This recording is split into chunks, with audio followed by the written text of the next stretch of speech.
Dans cette capsule, avec Lucie, on a prévu de vous parler une émotion qui revient très souvent chez les personnes concernées par le poids, par le surpoids, qui ont ou qui envisagent une chirurgie bariatrique, qui ont ce vécu. Donc, la culpabilité, c'est le thème de cette capsule. La culpabilité, finalement, c'est la culpabilité de ne pas réussir, soit à faire les efforts que l'on pense devoir faire, mais c'est aussi la culpabilité de reprendre du poids, et notamment avec ce parcours, ce vécu de chirurgie bariatrique. C'est la culpabilité de ne pas avoir assez de discipline, comme on l'aborde souvent dans les Zooms. C'est la culpabilité aussi de décevoir les médecins, certains nous en parlent beaucoup, de décevoir les proches et finalement de se décevoir aussi soi-même. Et cette culpabilité est elle-même très lourde. Donc, la première chose à comprendre et que vraiment on veut vous transmettre, c'est que la culpabilité n'est pas une faiblesse. Il faut sortir du jugement. La culpabilité est tout d'abord une émotion normale. C'est même une émotion utile. Elle est utile au comportement social. Elle apparaît quand nous avons l'impression d'avoir fait quelque chose qui ne correspond pas à nos valeurs, ou que nous pensons devoir faire quelque chose, devoir être quelque chose de différent. Donc, il y a un point essentiel, toute culpabilité ne correspond pas à une faute réellement. En psychologie, on observe très souvent que chez les patients, chez les personnes qui culpabilisent, ces personnes finalement, elles surestiment leurs responsabilités. C'est-à-dire qu'elles pensent que tout dépend d'elles-mêmes, tout dépend de leur volonté et qu'il suffirait d'être plus discipliné, plus motivé, plus fort pour réussir, pour obtenir leurs objectifs. Or, la réalité du poids, de l'obésité, bien sûr, et vous le savez, elle est plus complexe que ça.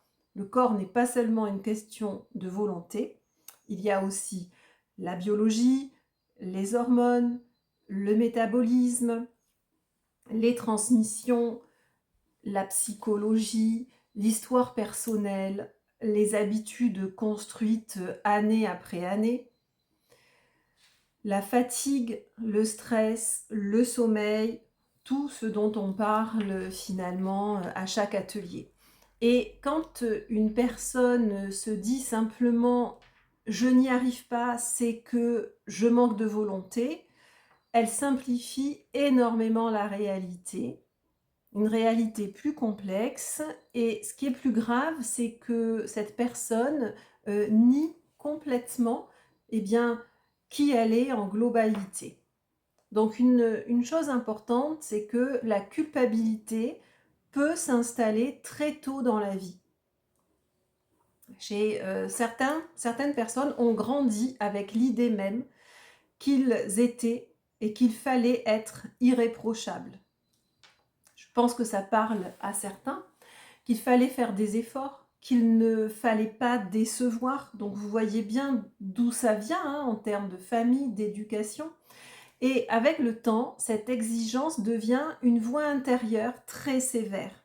Et même si vous ne l'entendez plus, dans la réalité, vous l'avez embarquée en vous. Cette voix, on l'appelle le surmoi en psychanalyse, c'est un peu le juge embarqué qui nous dit de faire ça, de mieux faire, d'arrêter, de continuer, etc. Et parfois, ce surmoi, il devient très dur. Il ne dit pas « tu peux mieux faire », mais il dit « tu devrais avoir honte, tu es incapable, tu n'as aucune discipline ». Il est très jugeant et il n'est pas bienveillant du tout. Donc, quand cette voix devient trop forte, la culpabilité, elle n'aide plus à avancer, elle enferme. Elle vient un peu paralyser, produire un état de stagnation. Et il y a un mécanisme fréquent du fait qui découle de la culpabilité, c'est l'illusion du contrôle. C'est-à-dire que on peut se dire: «Si je suis coupable, alors c'est que j'aurais pu aussi empêcher les choses». C'est une manière de garder l'impression que tout dépend de nous.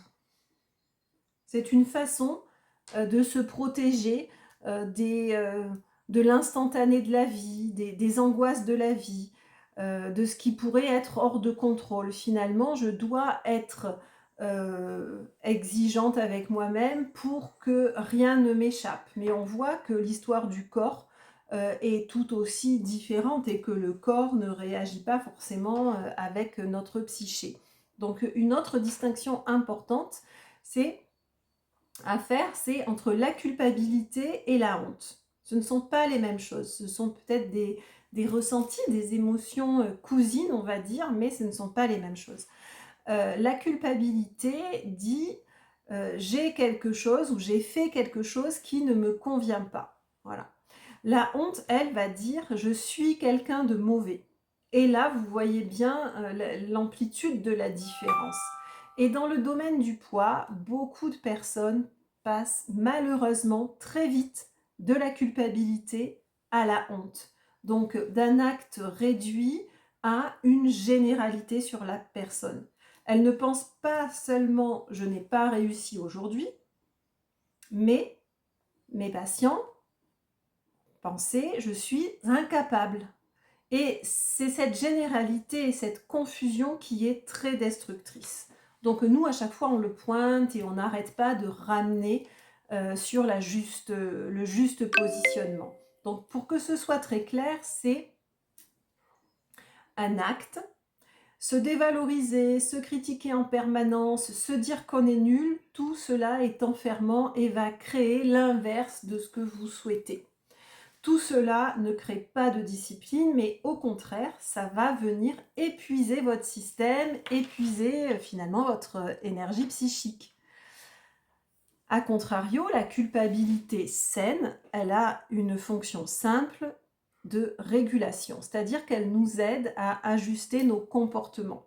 La culpabilité est un élément essentiel, on en a besoin, mais c'est quand elle devient permanente qu'elle ne sert plus à apprendre quelque chose, à apprendre de nos erreurs en l'occurrence. Non, elle sert à nous juger, à se juger en permanence. Alors, la question est complètement différente. Et la question n'est plus pourquoi je n'ai pas assez de volonté. On a vu, c'est pas une histoire de volonté. La question devient qu'est-ce qui rend ces changements si difficiles pour moi? Donc retenez bien cette question, c'est la vraie question. Qu'est-ce qui rend ces changements si difficiles pour moi? Est-ce que c'est la fatigue? Est-ce que c'est le stress? Est-ce que ce sont les habitudes ancrées depuis l'enfance, par exemple?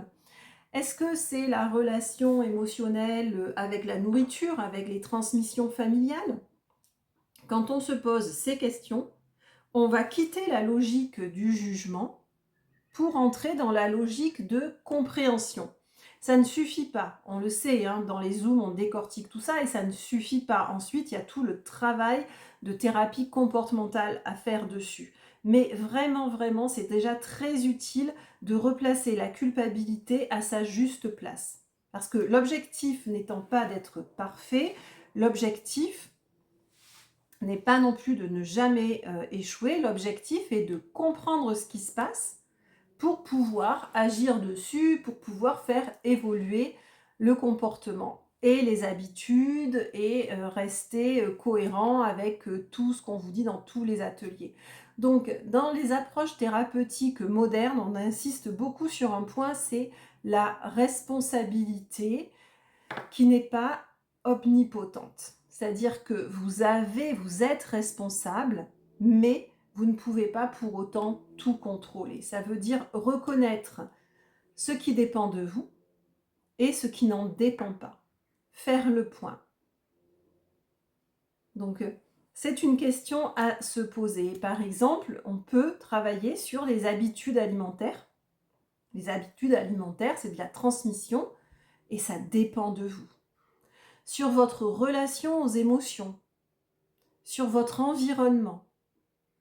Mais on ne peut pas contrôler parfaitement, par exemple, son métabolisme. On ne peut pas effacer son histoire corporelle. On ne peut pas supprimer toutes les difficultés et ça, c'est OK. C'est dans cette gestion-là d'allègement de la culpabilité et accepter cette histoire, votre histoire, la faire ressortir dans un entretien thérapeutique, c'est placer les curseurs au bon niveau.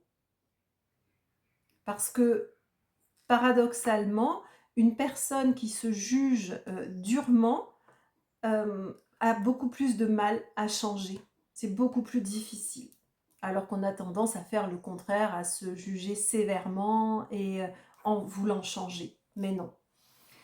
Donc il en vient, il en vient et il tient de votre compréhension de la régulation émotionnelle, y compris, et justement de cette culpabilité, pour atteindre des objectifs réalistes. Ça ne veut pas dire qu'il faut faire aucun effort, on insiste, nous, tout le temps sur les efforts, la discipline, mais les efforts sont nécessaires et quand ils sont justes, ils sont efficaces et ils peuvent perdurer et ce n'est que dans la régularité et la durée qu'on va avoir des résultats.